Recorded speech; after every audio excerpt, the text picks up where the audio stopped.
Monsieur Mohamed Ali Liahmadi, expert en géomatique et topographie, qui nous va présenter les techniques de lidar aéroporté au service de la topographie.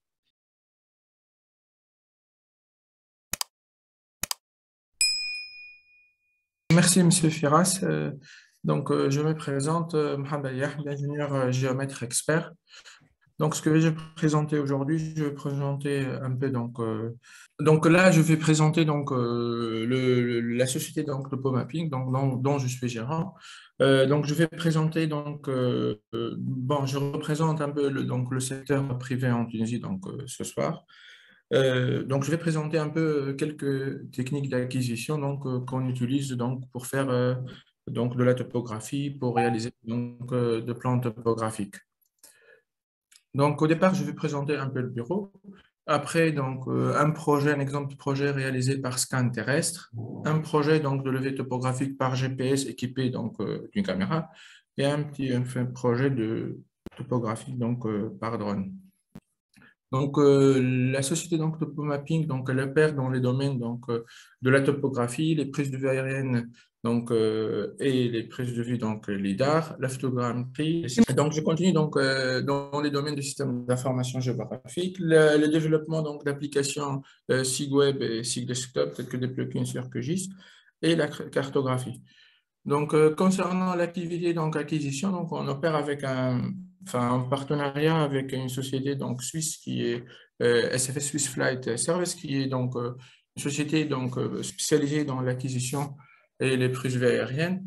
Comme là on voit, elle a une caméra ultra pixel avec équipée d'un GPS central inertiel, une plateforme du retour stabilisée.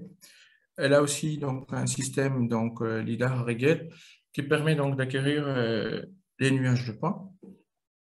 Avec toutes ces données-là, on fait la photogrammetrie, la stéréorestitution, les restitutions 3D des données, que après par la suite, on peut stocker dans une base de données et après publier des services ou développer des applications, ou bien faire des plans topographiques au profit des différents organismes tels que la direction de l'urbanisme.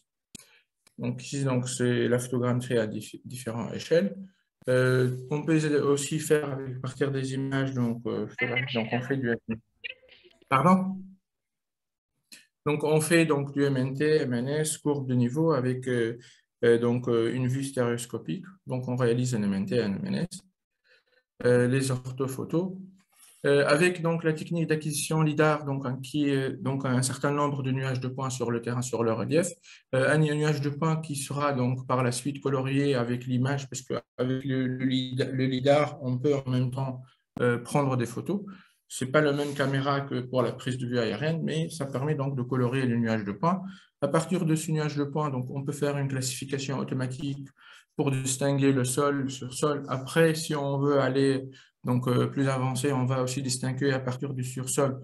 On distingue les bâtiments, les arbres, tout ce qui est objet artificiel. Par la suite, la classification automatique, elle est toujours, comme elle est toujours pas très efficace, enfin on va dire non efficace à 100%, on va faire de classification manuelle avec différents logiciels tels que TerraScan, TerraModeler, qui est un module qui s'intègre dans MicroStation. On fait des coupes et après on regarde où il y a des artefacts et on les corrige pour par la suite obtenir un nuage de points classifié avec les bâtiments, les arbres, tout ce qui est sol. Pour faire le sol, ça permet d'extraire le sursol, ça permet de réaliser, avoir les bâtiments en 3D. Et avoir un MNT, ça permet aussi d'avoir des orthophotos qui sont corrigées. On a aussi, on fait de levée par scan terrestre. À partir, on a fait une acquisition du nuage de points. Le nuage de points acquis, il sera géofrancé en utilisant des points terrain. Ce nuage de points, ça permet de ramener le terrain au bureau. Et avec le scan, on a tout le nuage de points. On peut faire l'interprétation, par exemple, des bâtiments, des arbres, des voiries, des contours de voiries. Et par la suite, via le logiciel comme Covadis, on fait l'habillage l'habillage de tout ce qui est les vecteurs qu'on a collectés. Et on aura des plans topographiques à différentes échelles. Et là, donc, on reste toujours donc, dans les précisions qui sont souhaitées, que ce soit pour un plan topo à l'échelle de centième ou cinquantième. Donc, en fait, les nouvelles technologies, ça permet donc de gagner beaucoup de temps sur le terrain. Par contre, on aura un peu plus de boulot donc, au bureau, mais ça permet aussi de ramener la totalité du terrain au bureau. Comme ça, on n'a pas de détails qu'on a oubliés, tout en gardant donc une précision qui est donc garantie par les autres techniques, donc tout ce qui est technique topographique, on va dire usuel ou on utilise toujours. Donc concernant donc les SIG, donc tout ce qu'on collecte à partir donc des données, que ce soit donc avec différentes techniques, que ce soit photogrammetrie ou collecte directe de données terrain, on fait donc des SIG, on participe dans certains projets de SIG. C'est enfin, en fin de compte réaliser des bases de données, que ce soit pour les communes ou pour d'autres bureaux ou au profit des sociétés étrangères. On développe aussi des applications, donc SIG, ça représente des plugins donc Python pour différents donc, municipalities ou aussi pour divers clients. Et on fait aussi du BIM, mais avec donc des clients étrangers. On a un collaborateur en France qui, fin de compte, lui nous envoie donc le nuage de points qu'il a acquis avec un scanner terrestre pour qu'on puisse donc dessiner ou interpréter donc les murs, les escaliers, mettre en place les fenêtres. Donc, si en fait on fait des maquettes à l'intérieur donc des bâtiments à partir du nuage de points. Donc, ça, c'est une maquette 3D avec le logiciel Revit. Et on peut aussi faire un plan de coupe pour obtenir donc un plan du bâtiment, donc un plan d'intérieur au bâtiment qui servira après, par exemple, pour des projets d'architecture ou des projets de copropriété pour avoir donc les surfaces et les dimensions réelles. Donc, ça, c'est la topographie qu'on utilise avec le GPS, le niveau, exemple de projet routier. Maintenant, donc, je vais parler un peu d'un projet qu'on a effectué. C'est un projet donc, qui a été réalisé, donc l'acquisition des données a été réalisée en France pour la collecte, donc le levé donc, d'une AB, levé d'intérieur et levé d'extérieur. Donc l'acquisition a été faite avec un scanner donc, terrestre Faro. Donc là, c'est un exemple donc, du nuage de points donc, représenté en 3D, donc de toute l'AB. Donc, l'objectif, en fin de compte, c'est de réaliser donc, des plans de différents étages, donc de chaque étage donc, de la baie, et faire donc, des plans de façade, des coupes, et réaliser un plan topographique de l'ensemble de la baie qui s'étend sur plusieurs hectares. Donc, notre client qui est en France, donc, il a acquis les données en utilisant le scanner terrestre. Donc, à partir de ce nuage de points, avec des logiciels AutoCAD Map ou MicroStation, donc on a intégré tout le nuage de points. On a fait donc des coupes sur le nuage de points. Là, donc on voit, ça c'est en fait le nuage de points. Donc là, on voit les piliers, on voit les murs. On voit donc ici donc, les épaisseurs de murs, les portes, tout ce qui est ouverture. Et on essaye d'interpréter, donc on interprète ce nuage de points pour pouvoir dessiner les épaisseurs de murs.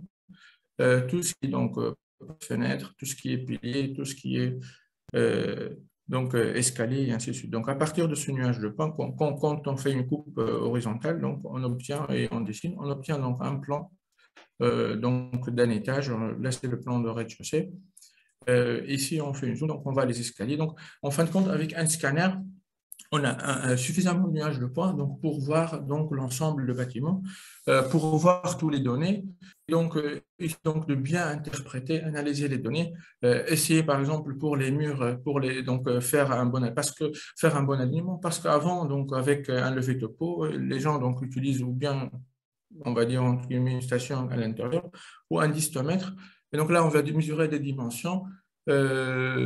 On n'aura pas suffisamment donc, de mesures parce que la maçonnerie, elle est jamais toujours, donc les angles sont jamais toujours droits, les murs sont vraiment toujours pas alignés. Donc, on aura du mal à joindre des points. Après, on aura des surfaces donc, qui sont pas correctes, qui se ferment pas.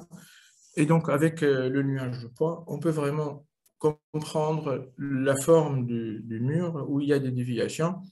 On peut avoir donc un plan déjà donc géoréférencé parce que quand on utilise le scanner à l'intérieur, on obtient un nuage de points. ce nuage de points qu'on peut caler donc, avec nombre de points et comme on fait les liaisons entre les stations. Donc, on peut avoir un nuage de points calés à l'intérieur et à l'extérieur. Donc là, c'est un plan donc, de façade. C'est à partir de nuages de points avec les outils, donc les logiciels, on peut donc faire des changements de repères et faire des coupes sur une façade. Et on peut par la suite dessiner. Et tout ce qu'on dessine dans les géoréférences, il est calé et avec des dimensions réelles. Donc ici, donc, on a aussi donc, dans le même projet un nuage de points donc, à l'extérieur donc, de la baie. Donc ça, c'est un nuage en 3D. À partir de ce nuage de points, on a donc interprété toutes les données pour donc pouvoir avoir un plan topographique à l'échelle 1 millième. Donc là, on a tous les bâtiments, on a donc tout ce qui est canalisation, les talus, les arbres, donc tout ce qui est piste. Donc les nouvelles technologies, donc, comme le scanner, de nos jours, donc enfin, cette technologie, on va dire qu'en Tunisie, elle n'est pas encore très utilisée. Il y a certains bureaux qui l'utilisent, mais par contre, ça permet donc de ramener donc, le terrain au bureau, d'avoir une densité énorme de données. Il suffit de bien interpréter les détails. Et là, on peut réaliser donc des plans qui sont très fiables, donc on va dire en termes d'exhaustivité des données, et aussi donc des plans où la précision donc elle est vraiment garantie par rapport à d'autres technologies.